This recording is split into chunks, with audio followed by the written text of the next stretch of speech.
Han pasado más de 30 años, en realidad 34 años, de aquella nuestra graduación. Casi todos peinamos canas. Tenemos nuestros hijos. Algunos ya son abuelos.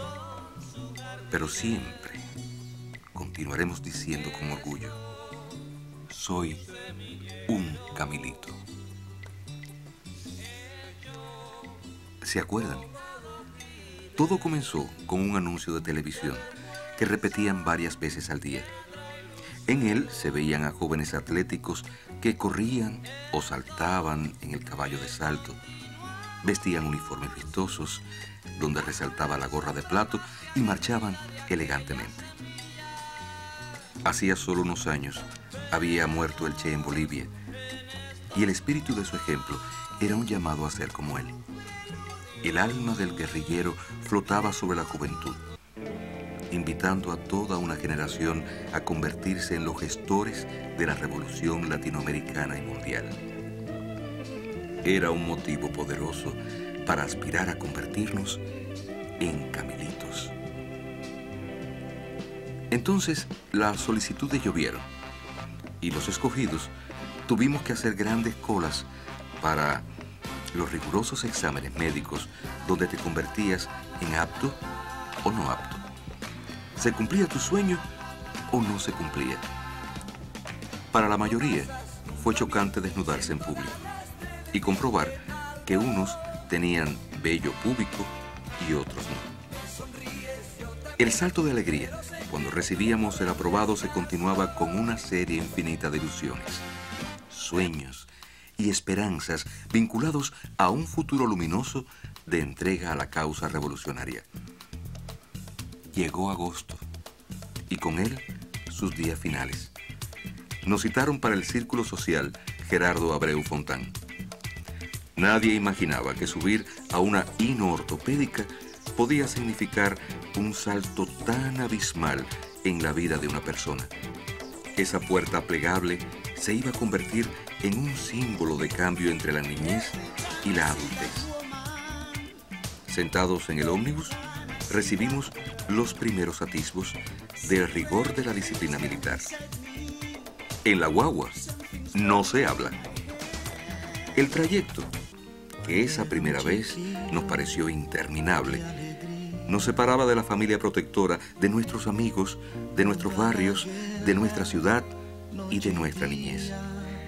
Durante todo el trayecto, solo nos acompañaron los vaivenes de aquellos ómnibus, los sonidos característicos de los sistemas de aire de esos ómnibus japoneses y nuestros pensamientos más extraños y curiosos por el porvenir más inminente. Finalmente llegamos. El inmenso polígono de Baracoa nos aplastó. Otra vez colas para recibir los jarros de aluminios, los cubiertos, los overoles y los kepis.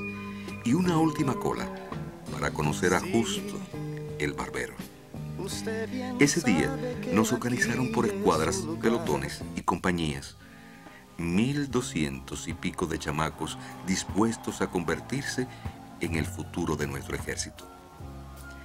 El choque con la disciplina militar noqueó a más de uno. Desde el primer día comenzamos a desgastar pares de botas. Miles de pares de botas se desecharon. Cientos de columnas vertebrales hoy padecen de escoliosis. El segundo día, al despertarnos a las 5:45 y al dúo Los Compadres, en los que un compay invitaba al otro a saltar y saltar de un traste a otro, mientras nosotros teníamos que saltar de nuestras literas para salir a la fría madrugada a realizar los extenuantes ejercicios matutinos. Esa misma radio que nos machacaba con la información política, pero que después nos descubrió a los Jackson 5 con su famosa María y otros grupos que nunca vimos, pero sí nos deleitaban con su década prodigiosa.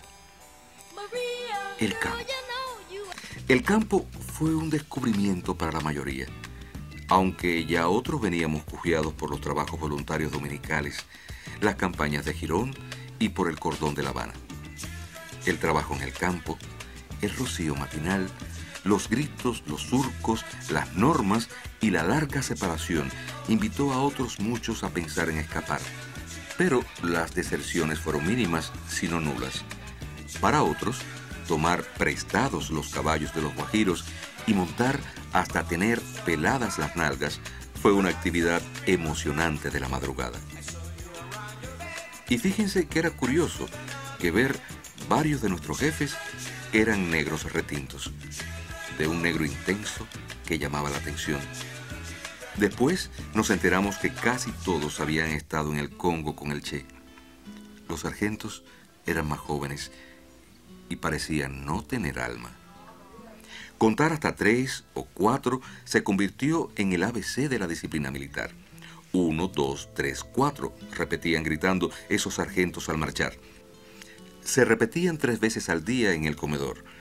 1 para pararse detrás de los largos bancos, 2 para sentarse rígidamente y 3 para comenzar a ingerir rápidamente la comida. Muy rápidamente. 1 para sentarse en la cama, 2 para acostarte, otra vez rígidamente sobre la colchoneta y 3 para cerrar los ojos. 1 para pasar a las duchas, 2 para abrir la llave y 3 para bañarte, también a velocidad supersónica o te quedabas enjabonado. 1, 2, 3 para todo. Los otros gritos comunes eran de pie, sentarse, que podían repetirse hasta la eternidad si no gastabas bien tus botas contra el piso. A formar, y el más desagradable de todos, permiso para combatir, en boca de uno de tus compañeros para ganarse un punto, delatando a un compañero en falta. En poco tiempo ya marchábamos marcialmente como lo hacían los camelitos del anuncio publicitario. Presenciábamos con admiración al teniente Corcho al frente de su compañía en competencia con cualquier otra. Las prácticas eran diarias. Desde el albergue a las aulas, desde las aulas al comedor, del albergue a las aulas. De noche como castigo por cualquier falta individual o colectiva, marchar era un vicio. Después vinieron las docenas de desfiles en que nos tocó formar bloques y sacar la cara por las EMCC de todo el país. Prácticas extenuantes bajo el sol que desmayaban a más de uno. En esos días nos despertaban a las 4 de la madrugada para darnos un desayuno reforzado, para poder estar en la plaza a las 6, listos para arrancar a las 9. Desfiles en los que la marcha duraba menos de 20 minutos, pero que significaba horas de preparación. Ese primer año aprendimos a tender las camas como expertos y a organizar los escaparates para las inspecciones semanales y diarias que se le podían ocurrir en cualquier momento a cualquiera. Hasta ahora me resulta complicado entender que debía tener calzoncillos y medias encartonados para dejarlos en exposición, sin tocarlos y sin usarlos, en aras de la emulación y la inspección. Entonces aprendimos el valor de la tinta, del betún, los trapos y los cepillos para tener botas brillantes como un espejo. Lustrábamos las viseras de nuestras gorras, los hierros de nuestras literas y las hebillas de nuestros cintos. Conocimos el valor de un trapeador y comprendimos la importancia de los haraganes, el acerrín y el luz brillante para ahorrar tiempo y trabajo. Nos hicimos cuarteleros y pasamos horas de la madrugada cuidándoles el sueño a más de 100 personas que roncaban, hablaban dormidos, tenían erecciones y sueños líquidos o se tiraban estridentes pedos. Ese mismo año nos presentaron a la libreta de reportes, cargadita de hojas y de reportes disciplinarios. Las cortes disciplinarias e interiorizamos también el valor de no acumular autógrafos de jefes para poder salir de pase. Ese primer año fue muy duro para todos. Comenzamos las clases en las que aprendimos a levantar la mano de manera muy especial, con el codo pegado a la mesa y a decir toda una oración para responder cualquier pregunta. El camelito fulano de tal listo para responder su pregunta. Se perdía una cantidad de tiempo tremenda para poder participar en clase. Pero ¿qué clases? Los mejores profesores del país se encontraban en nuestra escuela. Las respuestas las dábamos en la posición de atención y cuando nos rusificaron, las dábamos en la posición de firmes. Lo mejor de esos años fue lo aprendido en las aulas. Hablar varias palabras seguidas era bien difícil. En el aula no se podía, en formación tampoco, en el comedor imposible, sobre la cama ni soñarlo. Hablar era todo un proceso de pedir permiso con la mano y hacerlo con palabras cortas y concretas. Los recesos entre clases eran de 5 minutos, los largos para merendar, de 15, pero lo hacíamos en formación, así que ni una palabra. Sin embargo, el yogur saborizado o natural, con todo el azúcar en el fondo que se revolvía con los grandes cucharones de servir, era una delicia a esa hora de la mañana. Así también la malta y la gaseñiga o el dulce que trajera. Al regreso de las primeras vacaciones, ya no éramos 9 compañías. Nos reorganizaron en solo 7 y nos mandaron algunos nuevos oficiales. Otra vez la escuela al campo y la noticia en pleno surco del derrocamiento de Allende. El año anterior habíamos saludado a su viuda Hortensia en la escuela. Ese año ya teníamos un hangar convertido en sala deportiva y construyeron un anfiteatro para ver las películas rusas de guerra, incluyendo las 5 partes de Liberación, acompañados por nubes de mosquitos a los que les gustaba el cine y nuestra sangre. Allí vivimos y escuchamos a un Serrat joven con los pelos hasta los hombros y Alicia Alonso intentando demostrar que los pasos de danza y la marcha militar eran cosas similares. El recién formado Iraquere y su bacalao con pan, pero también recordamos a Angela Davis y muchas personalidades importantes de visita en Cuba. En fin, cosas que para nuestra edad eran muy significativas hoy en día. Ese año comenzamos a estudiar idioma ruso que nadie entendía. Nos aprendimos de memoria el mismo estribillo para contestar preguntas, pero en ruso, donde resaltaba el nombre nuestro que los profesores extranjeros no podían pronunciar correctamente. Nos acomplejábamos cuando colocaban una A detrás de un nombre masculino, donde un Alejandro se convertía en un Alejandra, porque no sabíamos lo que era una declinación. Lo que la mayoría recordamos de ese idioma extraño y lejano son solo 2 o 3 palabras, y la sensación de que al marcharse perdimos algunas cosas, pero recuperamos otras. Al tercer año comenzó el proceso de cambio de grados, uniformes y órdenes de mando. Según nos dijeron que para volver a nuestros orígenes mambises, pero los grados, las telas y las insignias eran igualitas a los del Ejército Rojo. El cambio al poliéster nos benefició grandemente, porque las camisas eran más frescas, aunque debo confesar que las botas siempre me gustaron más. La palabra fem se escuchaba como renovadora y respiramos aires de cambio y de un ligero relajamiento del rigor de los primeros años. Pero ya habíamos pasado lo peor. Al final de ese año se nos marcharon muchos amigos que eran precadetes para sus respectivas academias. Una separación masiva de compañeros que extrañaríamos a lo largo de los años. Detrás del hangar se abría el mundo de los campos deportivos y un mundo de huecos, cavernas, trincheras y recovecos que invitaban a imaginarnos emocionantes combates ficticios. En realidad, correr una pista tras otra bajo el sol de la tarde no era ninguna gracia. Aprendimos a jugar mal casi todos los deportes colectivos e individuales. Fuimos malos especialistas en todo, pero conocimos la esencia de casi todos. Algunos tuvimos suerte y practicamos deportes más suaves como el tiro deportivo o el ping-pong. Otros sí fueron buenos en algunos de los deportes y participaron en los juegos intercamilitos, pero eran los escogidos. Detrás del hangar también se encontraban los caminos para buscar y saborear la caña del central cercano, el camino a la playa El Salado y los caminos para fugarnos hasta la carretera.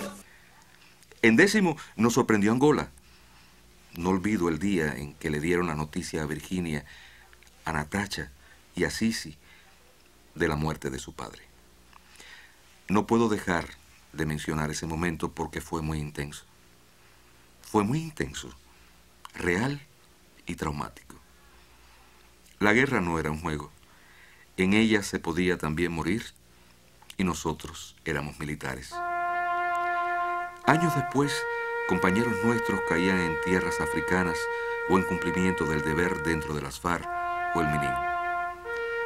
Tuvimos el privilegio de ver en la escuela la guerra de Angola, donde un compañero descubrió que su papá estaba en esa guerra y no en la URSS, como dijo en casa. Ese año también tuvimos la avalancha de guineanos y sus nombres africanos que ayudaron a ampliar nuestros horizontes culturales y se adueñaron del equipo de fútbol de la escuela. Pero también vinieron las primeras novias, los besos furtivos y el sexo en cualquier lugar alejado y oculto. Creo que todos, o casi todos, dejamos de ser inocentes. Léase que perdimos la virginidad siendo camelitos. Nuestros primeros revolcones fueron MCCenianos, 100%, con las hormonas y los olores voluptuosos bien en alto. Y mientras más avanzábamos en años, más descarados y osados nos volvíamos. A las fiestas sabatinas acudíamos en dependencia de quien las hiciese. En ocasiones asistíamos, en otras ocasiones no. ¿Teníamos vestuario apropiado o no podíamos presentarnos con lo que teníamos? Muchas veces desistimos por no tener los zapatos apropiados, la manjata correcta o el pitusa de moda casi prohibido. Eso sí, las fiestas eran como tenían que ser, con la luz apagada, bailando despacito y tratando de ligar a toda costa. Era mucha la diferencia de varones y hembras, por lo que los menos afortunados debíamos buscárnoslas en la calle. Donde se notaba más nuestras diferencias eran los fines de semana. A ver, ¿cómo llegábamos al punto de Quinta y 60? ¿En guagua? ¿En carro? ¿O caminando? ¿En un carro sencillo o en uno con muchas antenas? A pesar de ser todos iguales teórica e ideológicamente, en la práctica no lo éramos tanto. Teníamos a nuestras clasecitas sociales bien definidas. Compañeros que ocultaban sus orígenes por pena y gente que te los restregaba en la cara con saña y sin vergüenza. Sin embargo, todos nos considerábamos camelitos con mucho orgullo. Recordar es volver a vivir. Y es mejor recordar lo mejor de lo mejor y resaltar. Nos llevamos con nosotros la magia de aquella gran inmensa Baracoa, el frío de sus madrugadas, las mismas ilusiones del inicio y el retumbar de sus aviones. A partir de ahí, todo fue diferente. De aquellos 1.200 chamacos nos graduamos unos 500 hombres y mujeres. Creo que exagero la cifra, pero no me equivoco en los géneros. Hombres y mujeres. Cada cual escogió la carrera que pudo o la que le tocó. Creo que muchos no llegaron nunca a convertirse en militares, lo cual era el sueño inicial de todos. La vida nos ha jugado grandes trastadas. Nos ha maltratado, también nos ha mimado y favorecido, y nos ha llevado por diferentes rumbos y caminos. Hoy todos pensamos de otra manera, o igual que antes, o más o menos. Es estúpido pensar que pensamos de manera monolítica. Son las situaciones de la vida, los obstáculos, los desencantos, la dialéctica, los traumas, las necesidades, la política, por los que nos hacen diferentes. Y sin embargo, todos tenemos un mismo origen. Han pasado más de 30 años. En realidad, 34. De aquella, nuestra graduación. Casi todos peinamos canas. Tenemos nuestros hijos. Algunos ya son abuelos. Pero siempre, siempre la nueva casa, casa y escuela nueva. Pero siempre, siempre continuaremos diciendo con orgullo: soy un caminito. Son sus jardines, estos sus semilleros.